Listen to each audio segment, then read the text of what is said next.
Alors, l'exercice 2. À mon sens, l'exercice le plus difficile de ce devoir. Alors, on vous donne une définition de ce que c'est qu'une suite croissante. Pour tout n et m appartenant à n au carré, n inférieur à m implique que un plus petit que un. On vous parle également d'autre chose, une suite pseudo-croissante. Pour tout n appartenant à n, il existe un grand M appartenant à n, tel que pour tout m, pour tout entier m, si m est plus grand que grand M, alors um est plus grand que un. C'est-à-dire que, en fait, pour être pseudo-croissante, donc une suite croissante, vous avez les termes qui sont tous de plus en plus grands, et une suite pseudo-croissante, vous avez une espèce de décalage avant de remonter au-dessus de un. Montrez que toute suite croissante et pseudo-croissante. Donc je vais commencer par me donner un, une suite croissante.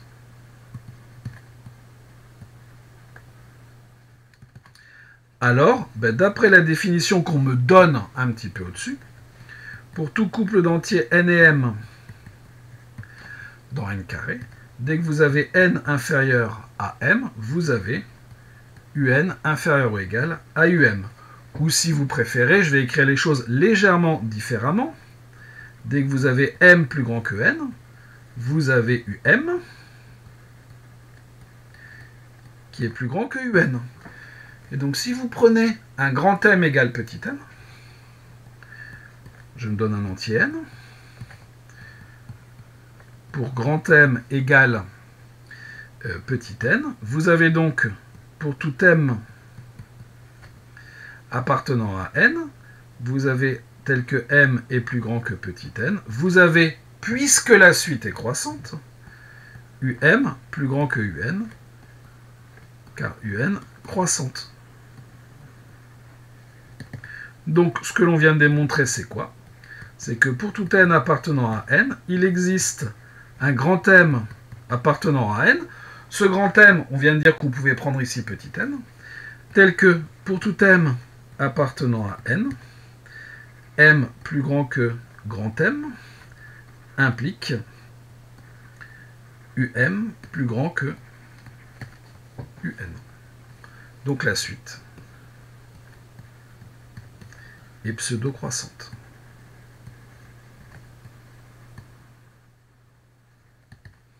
Donc on a démontré qu'une suite croissante est également pseudo-croissante. Si on lit l'énoncé quelques questions plus loin, on se rend compte que la réciproque est fausse. Question 2. Montrer que la somme de deux suites pseudo-croissantes est elle-même pseudo-croissante. Bon. Je prends un et vn.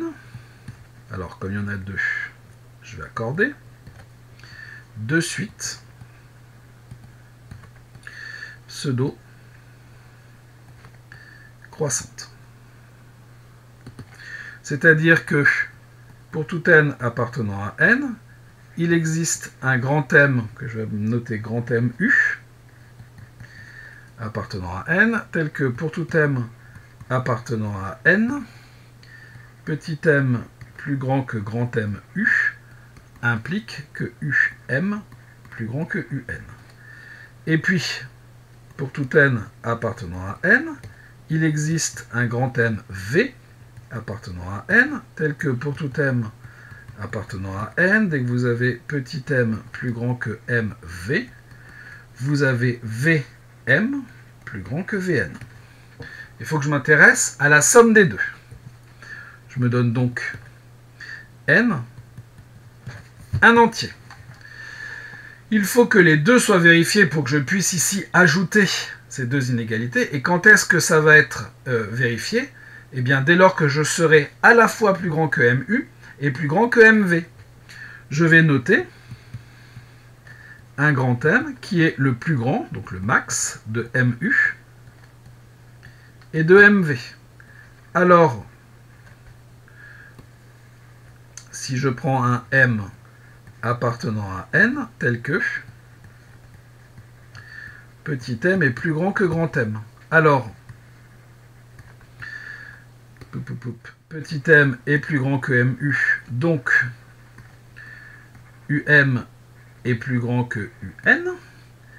m est plus grand que mv, je vais faire mon m ici un peu plus grand, donc vm est plus grand que vn. Par conséquent,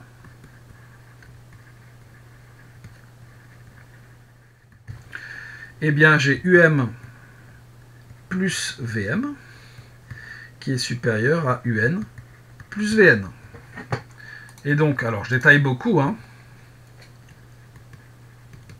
Ce que je viens de montrer, c'est que pour tout n appartenant à n, il existe un grand M appartenant à n. Ce grand M, eh bien, on peut choisir le max de mu et de mv, tel que pour tout m appartenant à n, vous avez m plus grand que grand M, qui implique um plus vm supérieur ou égal à un plus vn. Donc, la suite un plus vn est pseudo-croissante.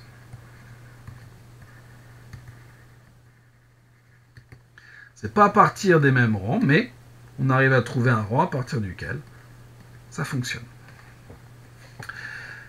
Question 3. Montrer que la suite moins 1 puissance n n'est pas pseudo-croissante.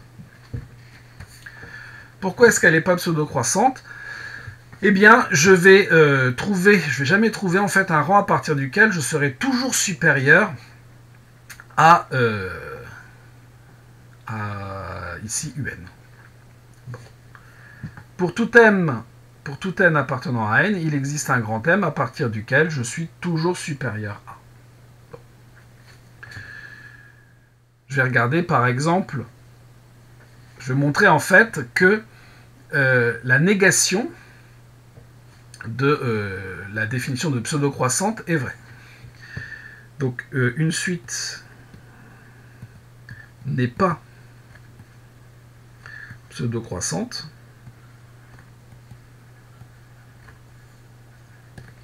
si il existe un certain entier n, tel que pour tout grand M appartenant à n,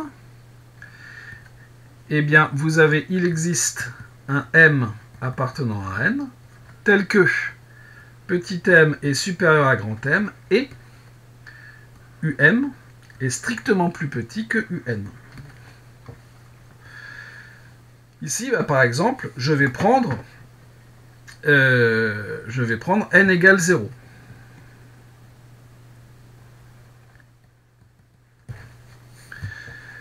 Je prends un entier grand M appartenant à n. Bon.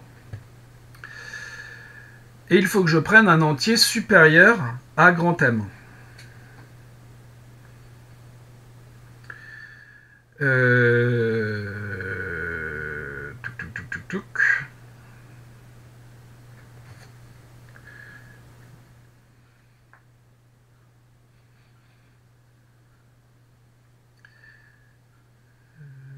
Il existe un petit M. Alors, je vais faire 2 cas. M est impair. Dans ce cas-là, pour M égale grand M, j'ai UM qui est égal à moins 1 puissance M, qui est égal à moins 1 qui est impair, et moins 1 est plus petit que 1, et le 1, c'est mon U0. Donc ça fonctionne.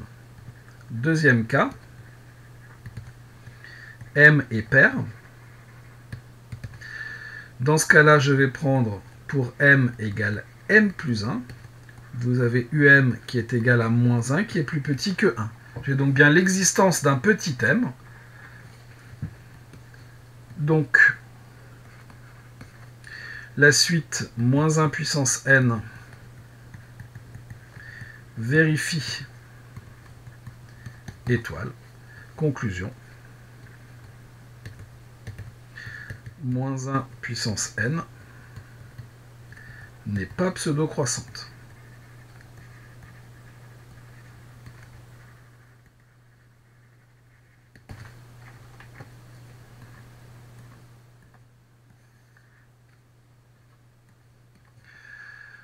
Question 4. En considérant la suite n plus moins 1 puissance n, montrez que la réciproque de la première question est fausse. La réciproque en question, c'est UN pseudo-croissante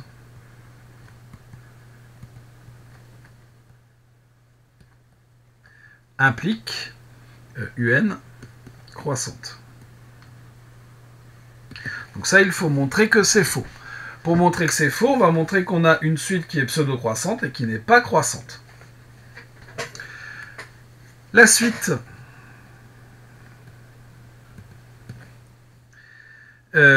N est une suite qui est croissante. Donc, pseudo-croissante d'après la question 1. La suite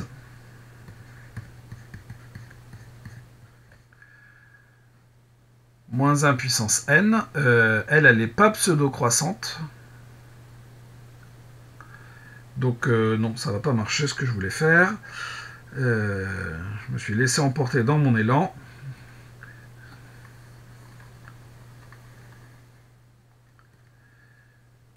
Donc pour que ça marche, montrons que la suite n plus moins 1 puissance n, il faut montrer que celle-là n'est pas croissante.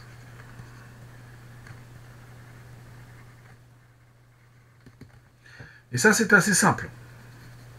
Si je prends U0,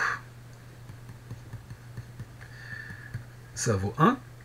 Si je regarde ce qui se passe en 1, ça vaut 0. Je passe de 1 à 0. La suite n'est pas croissante. Peut-être qu'elle l'est après, hein, mais déjà pour les premiers termes, ça ne colle pas, donc c'est pas la peine d'aller plus loin. Il faut montrer qu'elle est pseudo-croissante.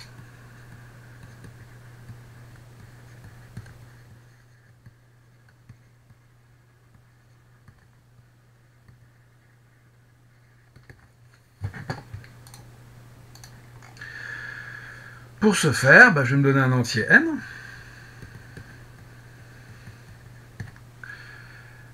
Et il faut que je trouve un grand m tel que UM est plus grand que UN.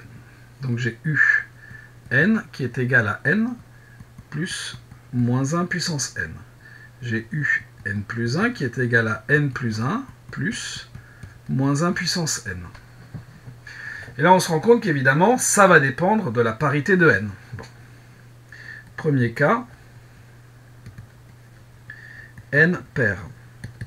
Dans ce cas-là, UN, c'est n plus 1. UN plus 1, c'est donc n plus 1 plus moins 1, c'est-à-dire n. On est descendu d'un cran. Et UN plus 2, ça sera n plus 2 plus 1. Donc n plus 3. Et à partir de là, en fait, comme on retire que moins 1, au pire, on sera toujours plus grand que n plus 2. UN plus 3, ça sera donc n plus 3 plus moins 1, c'est-à-dire n plus 2. Et à partir de ce rang-là, en fait, hein, on ne descendra plus jamais en dessous. On a, pour tout m supérieur ou égal à n plus 2, UN UM qui est égal à m plus moins 1 puissance m qui est supérieur ou égal à m moins 1. Et m moins 1, il est plus grand que m étant supérieur, étant égal à... que je ne dise pas de bêtises,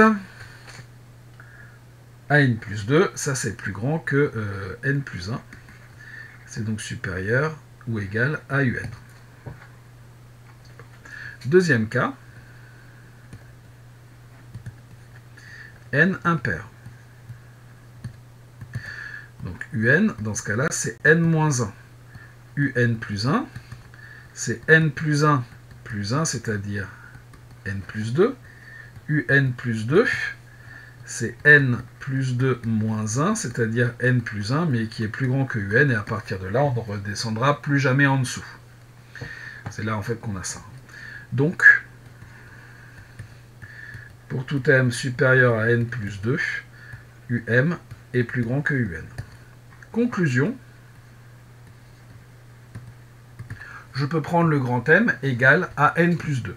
Pour tout n appartenant à n, il existe un m appartenant à n. On peut prendre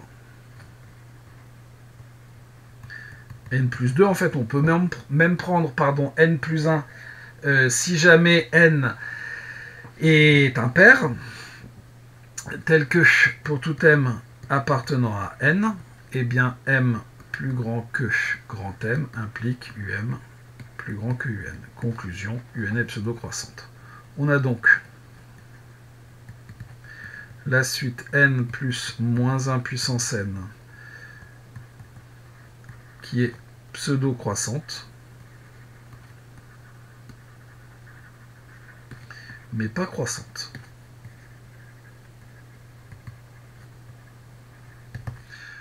La réciproque de la première question est donc fausse, puisque j'ai un contre-exemple.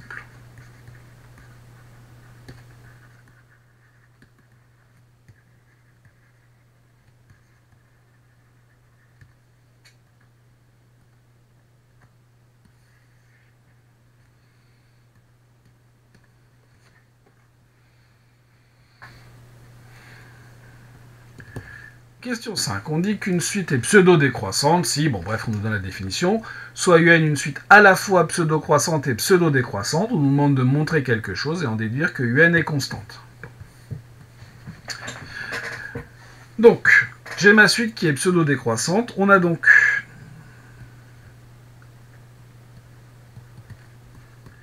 pour tout n appartenant à n, il existe un grand M que je vais appeler grand M1, appartenant à n, tel que pour tout m appartenant à n, m supérieur à m1 implique que um supérieur ou égal à un. Ça, c'est la pseudo-croissance. Et la pseudo-décroissante, pour tout n appartenant à grand N, il existe un m2 appartenant à grand N, tel que pour tout m appartenant à grand N, m supérieur à m2, alors j'ai mis un petit m, c'est un grand, implique um inférieur ou égal à un. Et donc, en posant grand N égale le plus grand des deux, on a, je reprends la notation de l'exercice et non pas mes petits n, il existe un grand N appartenant à n, tel que pour tout k, il s'appelle comment? Pour tout n appartenant à n, n supérieur ou égal à grand N, implique, je dois avoir que um égale un, um plus grand et plus petit, un égale uk. Alors, hop, je vais noter ça comme ça, je vais rédiger un petit peu mieux. Un supérieur à uk et un inférieur à uk. Donc, pour tout k appartenant à n, il existe un grand N appartenant à n, tel que pour tout n appartenant à n, n supérieur ou égal à grand N implique que un égale uk.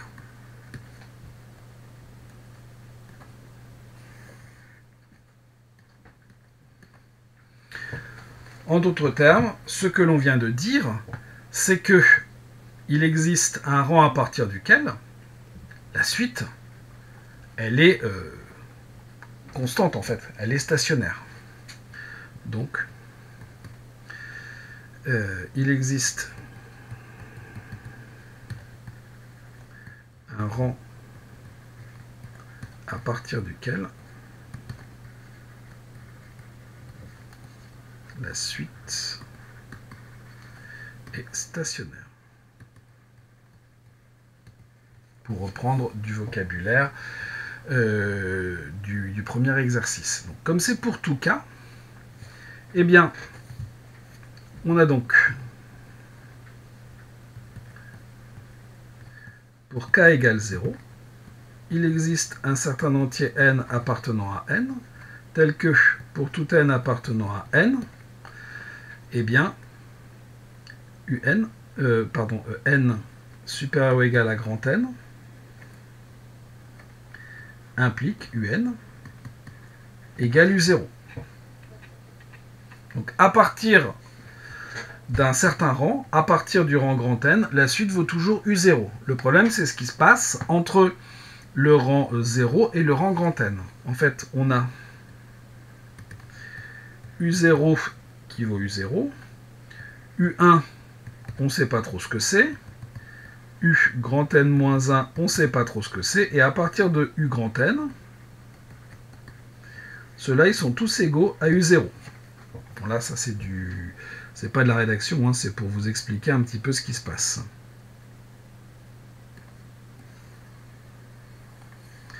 Et donc la question qui se pose finalement, c'est qu'est-ce qui se passe pour ces termes-là? Si je regarde ce qui se passe pour l'un de ces éléments-là, je prends un entier k qui est entre 1 et grand N moins 1. Et pour celui-là, il va exister un certain rang, que je vais appeler grand N', appartenant à n, tel que, pour tout n appartenant à n supérieur ou égal à grand N' implique que n égale uk. Pour un rang assez grand, ils sont tous égaux à u0 et ils sont tous égaux à uk. Pour, c'est pas d'our, c'est pour n supérieur ou égal à max du grand N précédent et du grand N', on a un égale uk et un égale u0. Donc, uk égale u0. La conclusion, ils sont tous égaux à u0. Conclusion. Pour tout k appartenant à n, un égale u0. Alors, pour tout k, un est constante.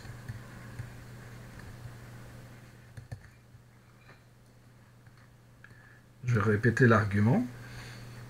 Ici, ce qu'on a démontré avec u0, c'est qu'à partir d'un certain rang, ils sont tous égaux à u0. Et si je prends une autre valeur, à partir d'un certain rang, ils vont être tous égaux à uk. Et comme ils sont à la fois tous égaux à uk et à u0, c'est que le uk est lui-même égal à u0. Et le uk, bien sûr, c'est un de ces premiers-là, pour lesquels je n'avais pas forcément d'informations. Donc voilà pour ce deuxième exercice, qui était quand même, il faut bien le dire, un cran au-dessus des autres.